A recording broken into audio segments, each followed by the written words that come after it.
जबरदस्तीचे लग्न भाग 8. पूनम म्हणाली, दादा सांग ना, माझे हात दुखायला लागलेत आता. खूप विचार करून राज अखेर त्यातील एका शर्टकडे बोट दाखवतो. हा आवडला मला. तशा त्या तिघी त्या शर्टकडे पाहतात. त्याने त्यातील एका शर्टकडे बोट करून सांगितले. तशी नीता जोरातच ओरडली, आय न्यू डॅट. तुला माझे चॉईस शर्ट आवडलंच. ऑफर ऑल लहानपणापासून ओळखते मी तुला. बघ नंदिनी, मी म्हटलं होतं ना तुला, राजला हा कलर आवडेल म्हणून. नीता खुशीतच म्हणाली. राज म्हणाला, हे तुझ्या चॉईसचं होतं? राज नीताकडे पाहिला. नीता म्हणाली, हो, मलाच आवडलं होतं हे तुझ्यासाठी. राजला तर स्वतःवर हसावे की रडावे समजत नव्हतं. त्याने त्या शर्टपैकी डार्क ब्ल्यू निवडला होता, जो की त्यालाही एवढा खास वाटला नव्हता. त्याच्याजवळ तसं शर्ट आधीच होतं, पण नंदिनीच्या चॉईस असेल म्हणून बिचारा तो ते घेणार होता. पण नशिबाने इथेही दगाच दिला. नंतर नीता थोडंफार बोलून घरी निघून गेली. त्याने पूनम आणि नंदिनीकडे बघितले. त्या दोघीही त्यांच्याकडे जरा रागातच बघत असल्यासारख्या त्याला वाटत होत्या. राज म्हणाला, पूनम, मी हे दोन्ही शर्ट घेतो. मला दोन्ही आवडले. तसे सागरला दुसरा घेऊन देईल मी. ओके, बोलत सेंटर टेबलवर ठेवला. दुसरा शर्ट उचलत होता की त्या अगोदरच नंदिनीने तो उचलला आणि पूनमकडे पाहून बोलली, पूनम, इट्स ओके. हा शर्ट मी माझा मित्र करणला देईल. त्याला माझी चॉईस खूप आवडते. तसाही आता त्याचा वाढदिवस येणार आहे, तर त्याला गिफ्ट म्हणून एखादा शर्ट घ्यायचा विचार चालू होता माझा. आणि सागरसाठी मी दुसरा एखादा घेईन. कॉलेज गाई स्टुडंट असे शर्ट नाही आवडत. नंदिनीने बोलून राजकडे कटाक्ष टाकला व तन रूममध्ये निघून गेली. पूनम म्हणाली, दादा, हे काय केलंस तू? तुला वहिनीचा चॉईस शर्ट निवडायला काय झाले होते? पूनम राजकडे पाहून जरा रागातच बोलत होती. राज म्हणाला, मला तू सांगितलं का नाही तिने लाईट ब्ल्यू निवडला होता ते? पूनम म्हणाली, सांगायचं काय आहे त्यात? तुला तुझ्या बायकोची चॉईस माहीत असायला हवी ना. राज म्हणाला, मला शिकू नकोस पूनम. जा आणि अभ्यास कर. रूममध्ये जाऊन बघितलं तेव्हा टाइमपास सुरू असतो तुझा. पूनम म्हणाले, आता माझ्यावर राग काढून काय फायदा आहे? वहिनी जाम चिडलेली असेल तुझ्यावर. तिचा राग घालव आधी. पूनम पुटपुटत रूममध्ये गेली, पण तिचे काही शब्द त्याला ऐकू आलेच. राज मनातच म्हणाला, ही पूनम आजकाल जास्तच बोलायला लागली. आणि ही नंदिनी, मी घेणार होतो ना शर्ट, पण नाही तिला. त्या करणला द्यायचा. काय तर मित्र म्हणे. आणि रागात तर अशी निघून गेली जसे नवऱ्याचे सर्व अधिकार हिने मला बहाल केलेत. राज स्वतःशीच बोलला, नको घेऊ दे मी निवडलेला शर्ट त्याला. जर त्या निर्लज्ज चिपकू पालीचा चॉईस आवडतो तर आवडू दे. मला काय फरक पडतो? मीही हा शर्ट त्याला माझा चॉईस आवडतो त्यालाच देईल. याला तर मी मुळीच देणार नाही. काय तर दोन्ही शर्ट आवडले म्हणे. आवडला तर आधी का निवडला नाही? नंदिनीची इथे बेडरूममध्ये स्वतःशीच बडबड चालू होती. ती रूममधला पसारा व्यवस्थित लावत होती आणि सोबतच तिचा रागही त्या वस्तूवर काढत होती. तेवढ्यातच राज रूममध्ये आला. त्याला पाहून तिचा राग आणखीनच वाढला. ती जोरजोरात सामान आदळत ठेवू लागली. राज तिच्यासोबत काही बोलला नाही.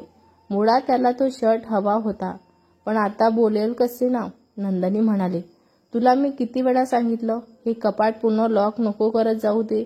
मला उघडता येत नाही. नंदिनी बोलली. राज म्हणाला, मग एवढं वजन का फक्त दाखवायला वाढवलंस का? नंदिनी म्हणाली, माझ्या वजनावर जाऊ नकोस. त्याच्यासमोर जात त्याला तर्जनी दाखवत बोलत होती. राज म्हणाला, मग मलाही तुझा हा ॲटिट्यूड दाखवू नकोस, कळलं? तशी ती स्वतःला शांत करू लागली. नंदिनी म्हणाली, ठीक आहे, मला ते कपाट उघडून दे. नंदिनी स्वतःला शांत करत बोलत होती. राज म्हणाला, तुझा नोकर नाही मी. नीट रिक्वेस्ट कर, मग बघू उघडायचं की नाही ते. नंदिनी म्हणाली, काय? नंदिनी दात ओठ कात राजला म्हणाली. राज म्हणाला, नीट रिक्वेस्ट कर, मग उघडून देईल. राज ॲटिट्यूडमध्ये बोलत होता. नंदिनी म्हणाली, ओके, मग तू राहू दे, मी आईला मागते उघडून. बोलत ती सरळ रूमच्या बाहेर जात होती की राजने सरळ तिच्या हाताला धरून झटकन तिला ओढले. तशी ती त्याच्या छातीवर आदळली. आऊच. राज, काय करतोस तू? वेडा झालास का? ती बोलतच समोर पाहत होती की तिच्या चेहऱ्यात हरवलेल्या त्याच्या नजरेवर तिची नजर गडली. आणि मग पुन्हा सुरू झाला खेळ फक्त त्या अबोल डोळ्यांचा. त्यांच्या नजरेत तिला कधीच न उमगलेल्या भावना दिसत होत्या, ज्यात ती गुंतत होती, वाहत होती. आणि तो तर तिच्यात कधीचाच गुंतत होता. त्याच्या डोळ्यात तिला नेहमी काहीतरी दिसायचं, जे फक्त तिच्यासाठी असायचं. ते डोळे सारं जग विसरायला भाग पाडायचे तिला. त्याचे ते अबोल डोळे तिच्या डोळ्यांना खूप काही सांगून पाहत होते. पण प्रेमात सध्या गच्चीत असलेली तिला ते कळतच नव्हतं कुठं काय. खिडकीतून येणाऱ्या हळूवार वाऱ्यामुळं तिचे केस तिच्या चेहऱ्याला स्पर्श करू लागले. त्या केसांमुळे त्यांच्या डोळ्यांच्या प्रवासात व्यक्तित्व येत असल्याने नकळत त्याने हाताने अलगद ते तिच्या कानामागे सारले. त्याचा तो ओझरता स्पर्श तिच्या शरीराला झाला आणि तिच्या स्वर्गातून गोड शिरशिरी प्रवृत्त झाली. हृदयांची संपदे वाढू लागली आणि अचानक ती भानावर आली. तिने लगेच त्याला दूर लोटले तसा तोही भानावर आला. काय बोलावे ते दोघांनाही कळत नव्हते. आताच मनाला अलगद स्पर्शून गेलेल्या भावनेतून अजूनही दोघे सावरले नव्हते. पण आपण काय करत आहो हे लक्षात येताच त्याने आधी स्वतःला स्थिर केले व तिच्याकडे पाहून बोलला. राज म्हणाला, प्रत्येक गोष्ट तुला आईजवळ न्यायची गरज नाही आहे. त्याने तिला कपाट उघडून दिलेच. तो रूम बाहेर निघून गेला. पण ती अजूनही तशीच उभी होती, आपल्या नियमितपणे धडधडणाऱ्या हृदयांवर हात ठेवून. दुसऱ्या दिवशी राज म्हणाला, पूनम हे घे, तुझी ट्युशनची फी राहिली होती ना, ती देऊन टाक आज. राज सकाळी पूनमला पैसे देत बोलत होता. पूनम म्हणाली, दादा फी तर मी दिली आहे. राज म्हणाला, दिली? कधी दिली? त्या दिवशी तर पैसे मागितले होते ना तू. मी तर तुला 2 दिवस थांबायला सांगितलं होतं ना. राज कपाळांवर आट्या पाडत बोलत होता. पूनम म्हणाली, हो ते तू 2 दिवस थांब बोललास तर वहिनीने दिले फीचे पैसे. राज म्हणाला, तू तिला का मागितलेस? पूनम, सॅलरी झाली की मी देणारच होतो ना. त्याच्या कपाळांवरील आठ्या अधिकच गडद झाल्या होत्या. पूनम म्हणाली, मी नाही मागितले दादा, वहिनीनेच दिले. मी तर तिला नको बोलली होती. राज म्हणाला, पूनम यापुढे तू तिच्यापासून कधीच कशासाठी पैसे घ्यायचे नाहीत, लक्षात ठेव. पूनम म्हणाली, पण दादा ती बोलतच होती की. राज म्हणाला, मला यावर आणखीन डिस्कशन नकोय. तशी पूनम गप्प बसून नाश्ता करू लागली. आज ट्युशनला का गेली नाही? पूनम म्हणाली, आज सुट्टी दिली सरांनी ट्युशनला. राज म्हणाला, तुझी फायनान्शियल अकाउंटंटची टेस्ट होती ना मागे, त्यांचे मार्क्स सांगितले नाही तू अजून तू मला. ते मी विसरली. पूनम गडबडत बोलत होती. राज म्हणाला, किती आहेत मार्क्स? पूनम म्हणाली, मार्क्स पूनम बोलत होती की. नंदिनी म्हणाली, पूनम तुझ्या फ्रेंडचा कॉल आलाय तुझ्या मोबाईलवर. नंदिनी पूनमच्या हाती मोबाईल पकडत बोलत होती. मनातला मनात हुश करतच पूनम मोबाईल हाती घेऊन उठली. तिने मोबाईल पाहिला तर तो नंदिनीचाच होता. ती तो मोबाईल पाहून गोंधळून गेली. नंदिनी म्हणाली, अगं पूनम, पाहत का उभी आहे? बोल ना तिच्याशी. पूनम म्हणाली, हो. ती मोबाईल कानाला लावून निघून गेली. राज नंदिनीकडे रोखून पाहत होता. नंदिनी म्हणाली, काय पाहत आहेस? नंदिनी उसना आव आणत त्यावर राज तिच्याशी काहीच बोलला नाही. त्याने नाश्त्यावर कॉन्सन्ट्रेशन केलं. नंतर नंदिनीही किचनमध्ये निघून गेली. थोड्या वेळाने नंदिनी रूममध्ये येऊन कॉलेजला जायचं स्ट्रॅप हँडबॅगमध्ये घेऊन निघतच होती की राज दारातून आत आला व तिच्या समोर येऊन उभा राहिला. तो असा समोर आल्याने नंदिनी त्याला भुवया जुळवून पाहू लागली. त्याने खिशातून पूनमला देण्यासाठी च्या फीचे पैसे काढले व नंदिनीच्या हातापुढं करून त्यावर ठेवले. राज म्हणाला, माझ्या फॅमिलीला तुझी एवढीही सवय लावू नको की तू निघून गेल्यावर त्यांनाच त्रास होईल. तू या घरची सून व सागर पूनमची वहिनी म्हणून नाटक करण्याचा अतिरेक करतेस.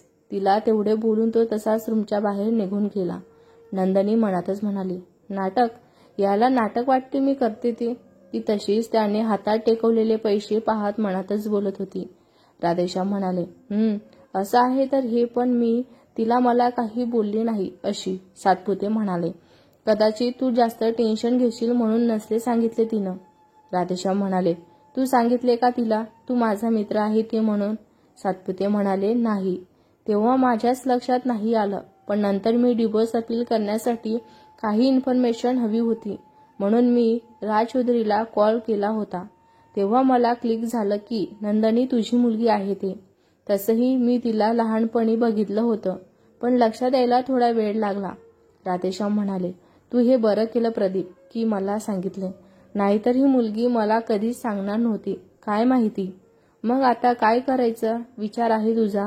तिला डिवोर्ससाठी सपोर्ट करशील का? राधेश्याम म्हणाले, थोडा वेळ जाऊ दे, मग बघू काय करायचं ते. राधेश्याम विचार करत बोलत होते.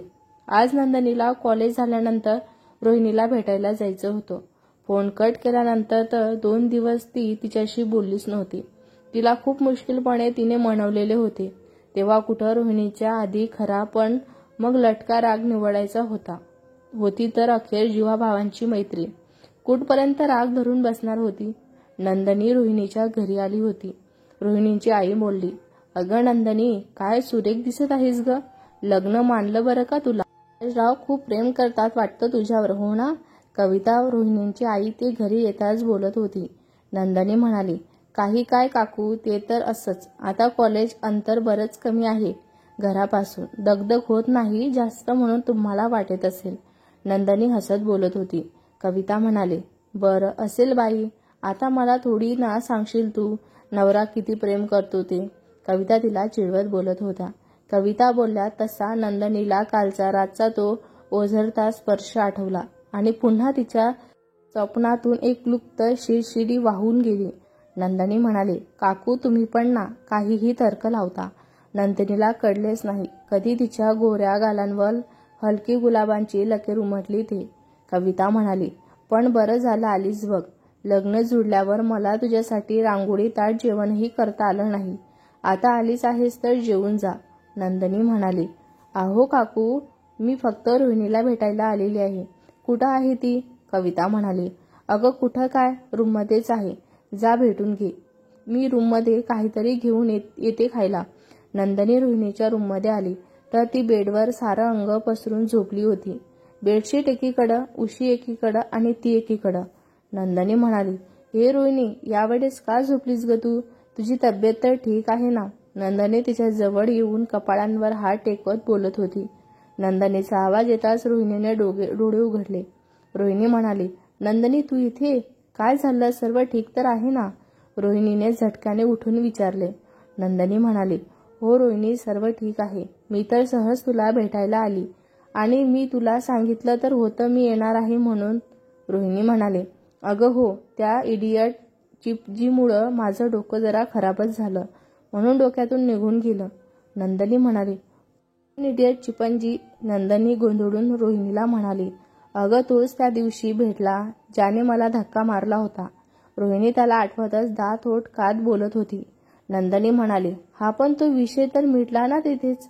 रोहिणी म्हणाली, नाही नंदिनी, विषय मिटला नाही. विषय तर आता सुरू झालाय. नंदिनी म्हणाली, रोहिणी काय बोलतेस तू. नीट मला समजलं असं बोल ना बाई. नंदिनी वैतागत बोलत होती. रोहिणी म्हणाली, तुला माहीत आहे त्याने माझ्या प्रेझेंटेशनवर कोल्ड कॉफी फिरवली. असं बोलत रोहिणीने तिला शुभमने कशी तिच्या ड्रेसवर कॉफी सांडवली तो तिला काय बोलला ते सर्व सांगितलं. नंदिनी म्हणाली, ओ माय गॉड, एवढं सर्व झालं. मग तू प्रेझेंटेशन दिलं की नाही. रोहिणी म्हणाली, अगं हे तर काहीच नाही. मी वॉशरूममधून पुन्हा परत आल्यावर काय झालं माहीत आहे. नंदिनी म्हणाली, काय झालं. फ्लॅशबॅक. थोड्या वेळाने रोहिणी वॉशरूममधून बाहेर आली. तिने वरदला फोनवरूनच थोड्या वेळासाठी क्लायंटला हँडल करायला सांगितलेलं होतं. बडी इडियट, फुल चॅम्पियनजी. मी सोडणार नाही तुला. माझं पूर्ण ड्रेस खराब केलास तू. आता मी तुझं पूर्ण जीवन खराब करेन. ती बडबड करतच बाहेर येत होती. तशी ती सरदारजीची बायको तिच्या समोर आली. पुत्र जी मैंने तेरे नाल एक गल करनी है, तू थोड़ी देर में इधर बैठ. सरदारजीची बायको रोहिणीला म्हणाली, पर आंटी आपको मुझसे क्या बात करनी है. रोहिणीला समजलं नव्हतं त्यांना तिच्याशी काय बोलायचं असेल. त्या तिला खुर्चीवर बसवतात. पुत्रजी, तुम मेरी बेटी जैसी हो और एक माँ के हैसियत से मैं तुम्हें बता रही हूँ. अगर शादी के बाद घर को जोड़े रखना है तो औरत का समझदार होना बहुत जरूरी है पुत्र. अगर तुम ऐसे ही गुस्से में रहती रहोगी तो वो दिन दूर नहीं जब पति हमेशा के लिए तुमसे दूर चला जाएगा. इसीलिए मैं बता रही हूँ, एक छोटी छोटी बातों पे चिढ़ना बंद कर और अपने होने वाले पति को अपना वक्त दे. तभी तो दोनों संसार टिकेगा ना.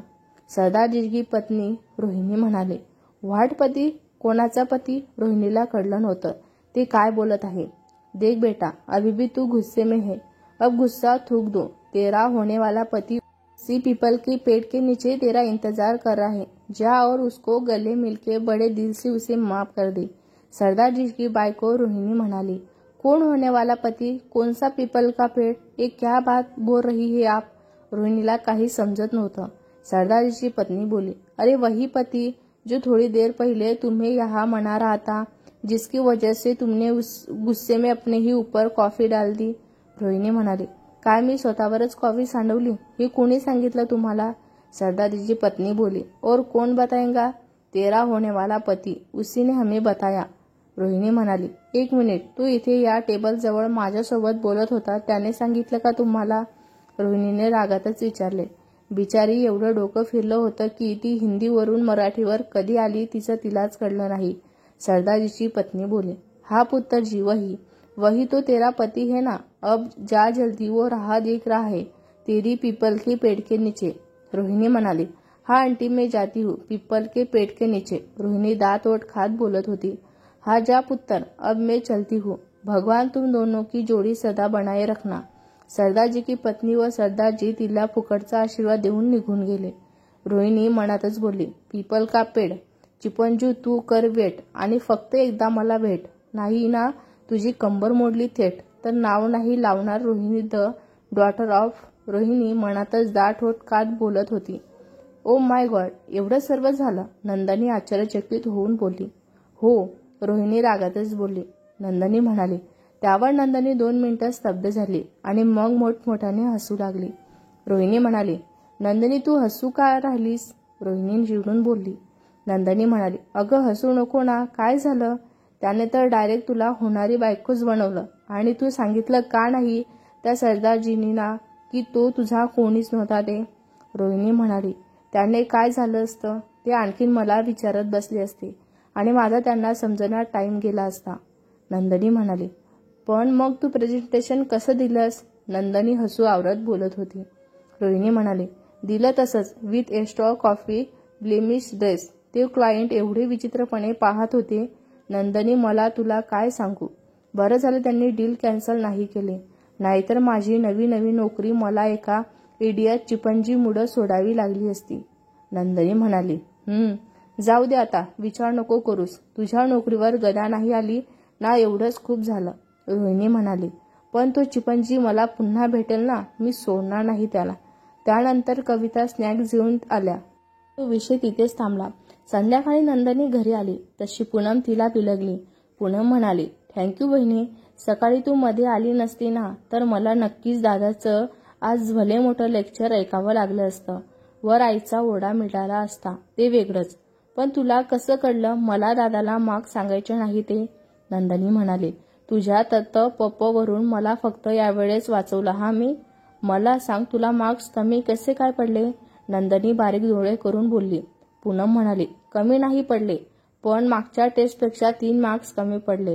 दादाने आधीच सांगितलं. आता चा स्तर वाढला असला पाहिजे, उतरला नाही, म्हणून मला सांगायचे नव्हते. नंदनी म्हणाली, काय फक्त 3 मार्क्ससाठी बोलतो तो? नंदनीने डोळे मोठे करून विचारले.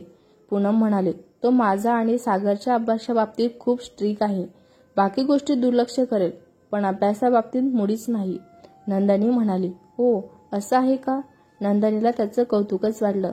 जबाबदाऱ्या सांभाळूनही त्याने त्याच्या बहीण भावांवर पूर्ण लक्ष होते. मंगलाबाई म्हणाले, नंदनी आज स्वयंपाक करते मी, तू राहू दे.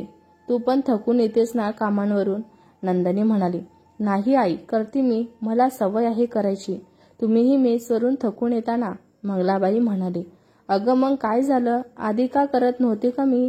जा तू रूममध्ये, मी चहा टाकते आपल्या सगळ्यांसाठी. आल्याबरोबर किचनमध्ये काम करायला लागलीस. मंगलाबाई तिचा हात धरून चहाच्या पातेलं घेत बोलल्या. ती पुन्हा एकदा भारावून गेली त्या सर्वांच्या प्रेमाने.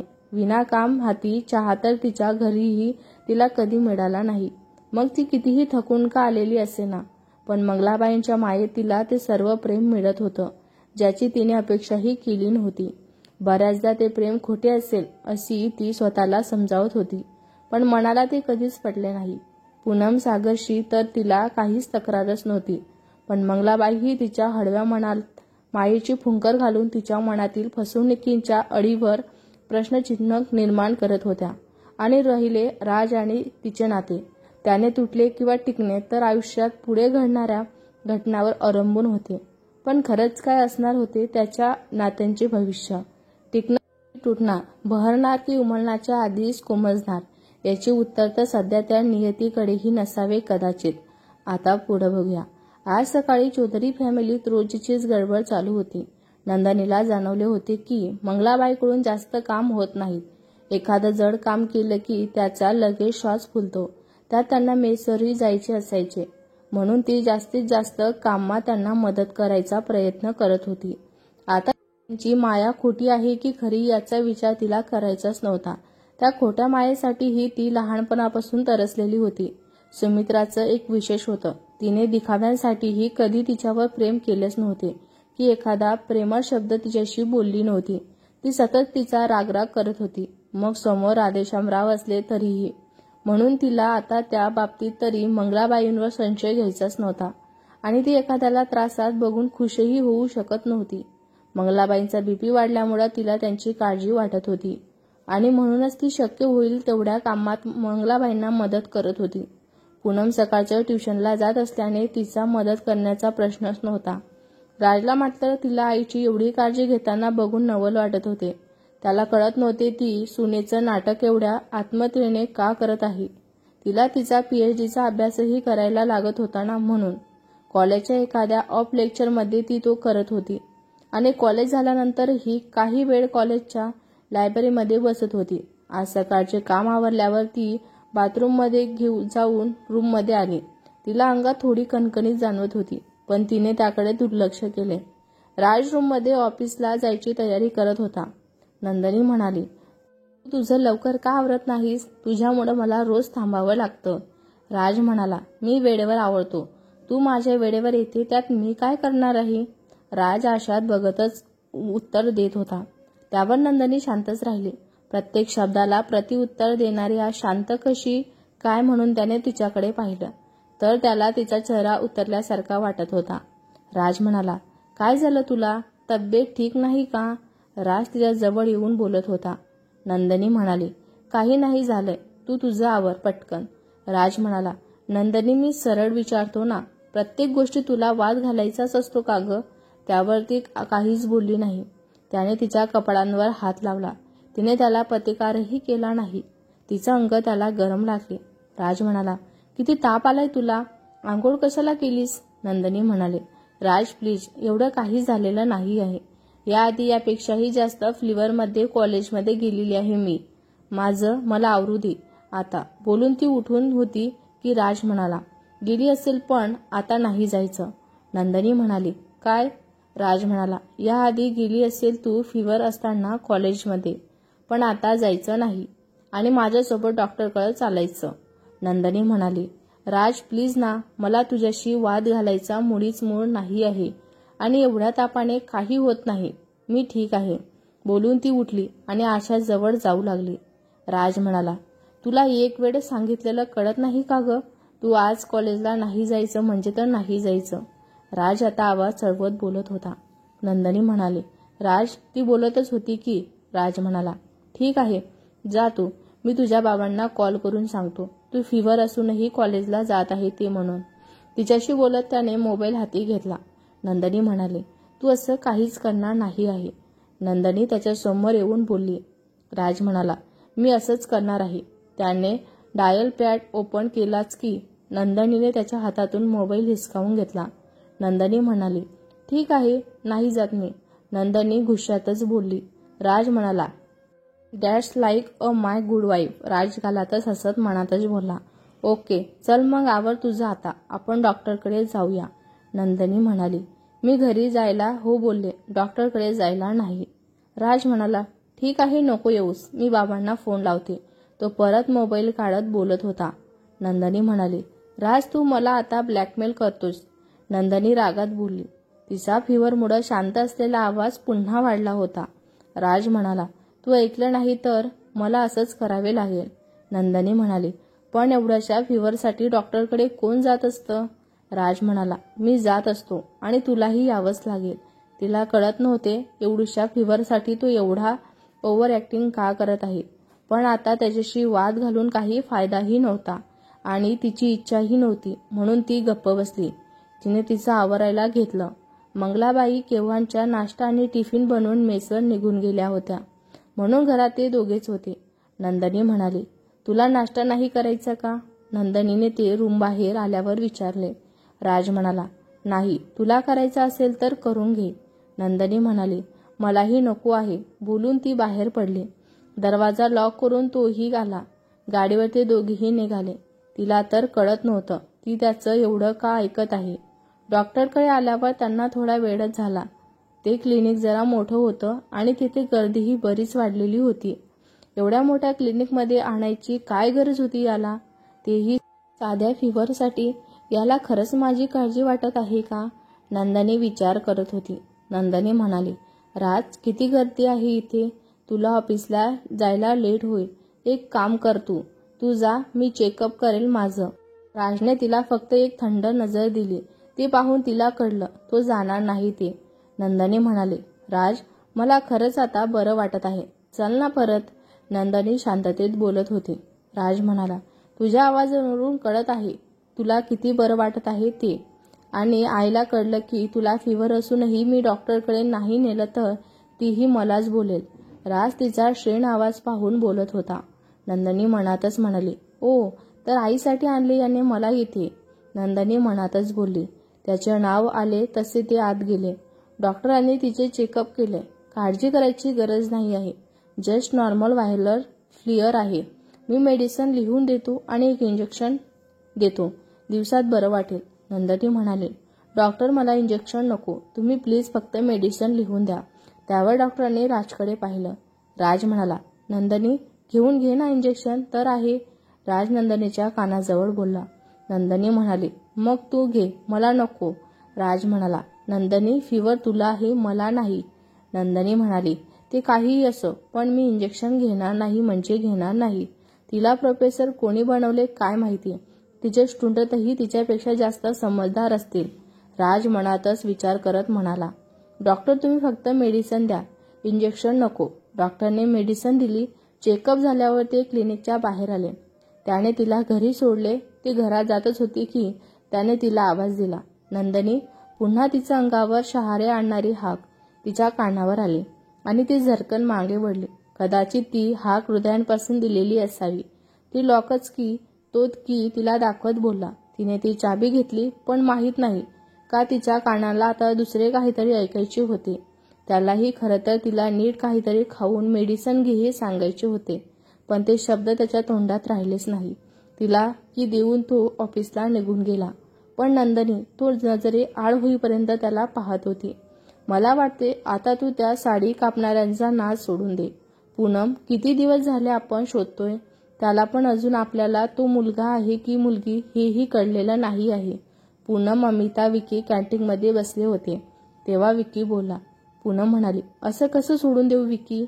त्याने किती मोठं नुकसान केलं माझं, तेही कारण नसताना. अमिता म्हणाली, मग अजून किती दिवस शोधायचं. निम्म्या कॉलेजला विचारून झालं, कोणीही पाहिलं नाही तुझी साडी कापताना. पूनम म्हणाली, अमिता, तू पण असं बोललीस तर कसं चालेल ग. अमिता म्हणाली, CCTV फुटेज असते तर लगेच कळलं असतं, पण तेही नाहीत. आता कोणीच काही पाहिलं नाही, मग कसं शोधायचं. विकी म्हणाला, तुला लक्ष ठेवता नाही आलं का तुझ्या साडीवर. खाण्यात एवढी मशगूल झाली होती की कोणीतरी टराटर साडी कापून गेले, त्यावर लक्ष नव्हतं तुझं. पूनम म्हणाली, विक्या, तू तर माझ्या जवळच बसला होता ना कॅन्टीनमध्ये, तुझं लक्ष नव्हतं का. विकी म्हणाला, लो उलटा चोर कोतवाल को डाटे. तुझंच तुझ्या साडीवर लक्ष नव्हतं तर माझं कसं राहील. अमिता म्हणाली, तुम्ही दोघे आता का वाद करत आहे. जे झालं ते झालं. आता पुढं काय करायचं ते बोलायचं होतं की. एक मुलगी त्याच्या जवळ आली. हाय गाईस, मी अदिती. तिघेही तिला गोंधळून प्रश्नार्थक नजरेने पाहत होते. अदिती म्हणाली, ती तुम्ही त्या दिवशी मला विचारायला आल्या होत्या ना तुझ्या कापलेल्या साडींच्या पदरांबद्दल. पूनम म्हणाली, हो, तुला माहीत आहे कोणी हा कारनामा केला ते. अदिती म्हणाली, नाही, मी असं काही करताना पाहिलं तर नाही, पण माझी एक क्लासमेट आहे विद्या देशमुख. तुम्ही क्लासमध्ये मुलींना विचारून गेल्या होत्या. त्यानंतर ती तिच्या मैत्रिणींना सांगत होती की कशी तिला अद्दल घडवली. आता कधी साडी नेसून येणार नाही कॉलेजमध्ये, असं खूप काही बोलत होती. आणि मला वाटते ती तुझी साडीबद्दल बोलत असावी. पूनम म्हणाले, एक मिनिट, काय म्हणलीस तू. विद्या देशमुख. अदिती म्हणाली, हो विद्या देशमुख. पूनम म्हणाली, ओ माय गॉड, अमिता हे सर्व त्या विद्यानेच केलंय. मला तर आधी संशय यायला हवा होता तिच्यावर. अमिता म्हणाली, पण ती अशी का करेल? पूनम म्हणाली, मी त्या दिवशी तिला एवढं ऐकून आली होती म्हणून. विक्की म्हणाला, एक मिनिट, कोणती विद्या देशमुख? कोणाविषयी बोलत आहात तुम्ही? पूनम म्हणाली, तुला ते नंतर सांगील Vicky. Thank you so much Aditi. तू आज आम्हाला सांगितले नसते तर कदाचित कधीच मला माहिती नसतं पडलं यामागे कोण आहे हे. अदिती म्हणाली, अगं थँक्यू काय त्यात, मला त्यांचं बोलणं ऐकायला आलं म्हणून सांगितलं. आणि तसंही तिने जे केलं ते चुकीचंच होतं ना. एखाद्या मुलींसोबत अशा प्रकारे एखाद्या गोष्टींचा बदला घेणे चुकीचंच आहे की. विकी म्हणाला, वाव, तुझ्यासारखे विचार प्रत्येक मुलींचे झाले तर किती बरं होईल. मला आणखी तुझे विचार ऐकायला आवडेल. तू संध्याकाळी कॉलेज झाल्यावर काय करत आहेस? विकी पूनम आणि अमितासोबत. विकी म्हणाला, अगं मी तर जस्ट विचारत होतो. विकी सावरल्यानंतर अदितीला बाय बोलून निघून गेली. विकी म्हणला, काय फ्रेंड्स आहात तुम्ही. या गरीब पामरांची कुठं सेटिंग तर लावून देतच नाही, पण तो स्वतः लावत असल्यावरही मधात रोडा आणता. मला आज समजलं, एक लडका और लडकी दोस्त नहीं हो सकते असा शाहरुख खान म्हणतो. तेही कारण मित्र असतील तर ते आपल्या मित्रांची सेटिंग स्वतःहून लावून देतात, पण मैत्रीण असतील तर ती मित्राची असलेली सेटिंग तोडून टाकतात. अमिता म्हणाली, पहिली गोष्ट तर हा डायलॉग शाहरुख खानने नाही तर मोहनी सिंग बहलने म्हटलाय. आणि दुसरी गोष्ट, तू येथे शिकायला येतोस की स्वतःची सेटिंग लावायला? विक्की म्हणाला, दोन्हीसाठी. विक्की दात दाखवत म्हणाला. पूनम म्हणाली, विक्की तू थोड्या वेळांसाठी शांत राहा ना प्लीज. आणि अमिता मला सांग, पार्किंग एरियामधला सीसीटीव्ही सुरू आहे का? अमिता म्हणाली, हो तर तो तर सुरूच असतो ना. अमिता न समजावून पूनम म्हणाली, विक्की तू कसंही करून तिथला सीसीटीव्ही बंद कर. विक्की म्हणाला, ए बाई, मला काहीही करायला सांगत जाऊ नकोस. तुझ्यामुळे मागे तो रणदिवे किती बोलला मला. पुन्हा मला हौस नाही त्याचे बोलणे ऐकायची. पूनम म्हणाली, विक्की तुझ्या मैत्रिणीसाठी तू एवढं नाही करू शकत का? विक्की म्हणाला, नाही. पूनम म्हणाली, विक्की प्लीज ना. पूनम बारीक तोंड करून म्हणाले. विक्की म्हणाला, पण तुला का तिथला सीसीटीव्ही बंद करायचा? आणि हे विद्या मॅटर काय आहे? पूनम म्हणाली, ते मी सांगते तुला, पण तू आधी माझं हे काम कर. अमिता म्हणाली, पूनम पण तुला करायचं काय आहे? पूनम गुळ भाव आणत इकडे ऑफिसमध्ये रोजचं मन लागत नव्हतं. घेतल्या असतील का मेडिसिन तिने? फोन करून बघू का? राज मोबाईल हातात घेऊन विचार करत होता. शिवम म्हणाला, काय झालं राज, कसला विचार करतोय? शिवम त्याच्या जवळ येऊन बोलला. राज म्हणाला, कसलाच नाही, बस असंच. राज मोबाईल ठेवत बोलला. शिवम म्हणाला, असं कसं? काहीतरी विचार तर करतच होता ना. तुला वहिनींची आठवण तर नाही ना आली? राज म्हणाला, शिवम तुझं काहीही काम होतं का माझ्याकडे? राजने त्याच्या प्रश्नाकडे दुर्लक्ष करत विचारले. शिवम म्हणाला, हो, मला मगाशी तुझ्याकडे दिलेली फाईल हवी होती. राज म्हणाला, ती का? शिवम बोलला, अरे करेक्शन करायचे राहिलेत काही त्यात. राज म्हणाला, मग मला का दिली होती फाईल? राजने त्याला ती फाईल दिली. शिवम म्हणाला, राज तू सकाळी एवढा लेट आलास, शिंगाण्या ओरडला का तुला? राज म्हणाला, नाही बस असंच थोडंफार बोललो.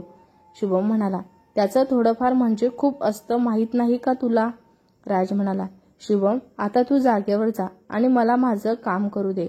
बॉस इथे आले तर तुझ्यासोबत मलाही ओरडतील. शिवम म्हणाला, बरं जातो. तू निश्चित बघत बस हा व्हिडिओ वहिनींचे स्वप्न. शिवम त्याला चिडवत बोलत होता. राज म्हणाला, शिवम तू तो बोलतच होता की त्याआधी शिवम तिथून निसटला. संध्याकाळी राज रोजच्या पेक्षा जरा लवकरच घरी आला. मंगलाबाई म्हणाल्या, राज तू मला सांगितले का नाही नंदनीची तब्येत ठीक नाही ते? मी सकाळी सुट्टी घेतली असती ना मेसवरून. सर्व कामे बिचारी एकटीच करत बसली सकाळी. मंगला त्याला पाणी देत बोलत होता. राज म्हणाला, मलाच नंतर माहिती पडलं तर तुला कधी सांगू? मंगलाबाई म्हणाल्या, पण तू डॉक्टरकडे घेऊन गेला होता ना तिला, मग अजून ताप का उतरला नाही तिचा? राज म्हणाला, अजून ताप उतरला नाही तिचा? तिला बरं वाटत नाहीये का? राज काळजीने बोलत होता. पूनम म्हणाली, नाही ना दादा, कुठल्या दवाखान्यात घेऊन गेला होता तू तिला? जेवणही नीट केलं नाही तिने. पूनम त्याच्या जवळ येत बोलली. राज म्हणाला, बरं मी पाहतो. राज बोलून रूममध्ये गेला. नंदिनी बेडवर झोपली होती. चेहरा पूर्ण उतरलेला होता. ओठ सुकून गेलेले होते. त्याने तिच्या कपाळांवर हात लावला तर अंग सकाळपेक्षाही अधिक गरम लागत होते. राज म्हणाला, नंदिनी, मेडिसिन घेतल्या नाही का तू? त्यावर नंदिनी काहीच बोलली नाही. नंदिनी, त्याने पुन्हा आवाज दिला. नंदिनी म्हणाली, घेतल्या होत्या, पण मला त्या घेतल्याबरोबर उलट्या झाल्या. नंदिनी क्षीण आवाजात बोलली. त्यावर राजने सुस्कारा टाकला. त्याला खरं तर राग आला होता तिचा. आधी इंजेक्शन घेतले नाही आणि आता मेडिसिनही. राज म्हणाला, आई ती जेवली का? राजने बाहेर येऊन विचारले. मंगलाबाई म्हणाली, हो, आधी नाही म्हणत होती, पण जबरदस्तीने जेवू घातले मी तिला. राज म्हणाला, बरं, पूनम, तू मिठाच्या पाण्याच्या पट्ट्या घेऊन ये आणि माझ्या रूममध्ये ये लवकर. पूनमला सांगून तो परत रूममध्ये गेला. त्याने जबरदस्तीने तिला उठवून पुन्हा मेडिसिन दिल्या, पण यावेळेस उलटी होऊ नये याची पूर्ण खबरदारी घेतली. ती पूर्ण गालिनीत होती तोपर्यंत पूनम मिठाची पाने आणि डोक्यांवर ठेवायच्या पट्ट्या घेऊन आली. पूनम म्हणाली, दादा, तू फ्रेश हो आणि जेवण करून घे. तोपर्यंत मी ठेवते बहिणींच्या डोक्यावर या पट्ट्या. राज म्हणाला, बरं. राज वरून फ्रेश व्हायला निघून गेला. लवकरच जेवण उरकून तो रूममध्ये आला. पूनमला परत पाठवून दिले व स्वतः तिच्या डोक्यांवर पट्ट्या ठेवू लागला. तिचा सुकलेला चेहरा त्याला पाहत नव्हता, पण तिने इंजेक्शन घेतले नाही याचा रागही येत होता. त्याने पाणी बदलून आणले. मंगलाही तिला एकदा पाहून गेल्या. खूप वेळेपर्यंत तो तिच्या कपाळांवरच्या पट्ट्या बदलत होता. सोबत ताप कमी झाला की नाही ही पाहत होता आणि मग तिच्या कपाळांवर पट्ट्या ठेवता ठेवता तिथेच कधीतरी उशिरा तोही झोपी गेला. थोड़ी जगह दे दे मुझे, तेरे पास कहीं रह जाऊं मैं. खामोशियां तेरी सुनूं और दूर कहीं ना जाऊं मैं. अपनी खुशी देके मैं तुझे तेरे दर्द से जुड़ जाऊं मैं. भेटूया पुढच्या भागात. हा भाग तुम्हाला कसा वाटला कमेंट करून नक्की सांगा. व्हिडिओ आवडला असल्यास लाईक करा, शेअर करा. नवीन असाल तर चॅनलला सबस्क्राईब करा. धन्यवाद.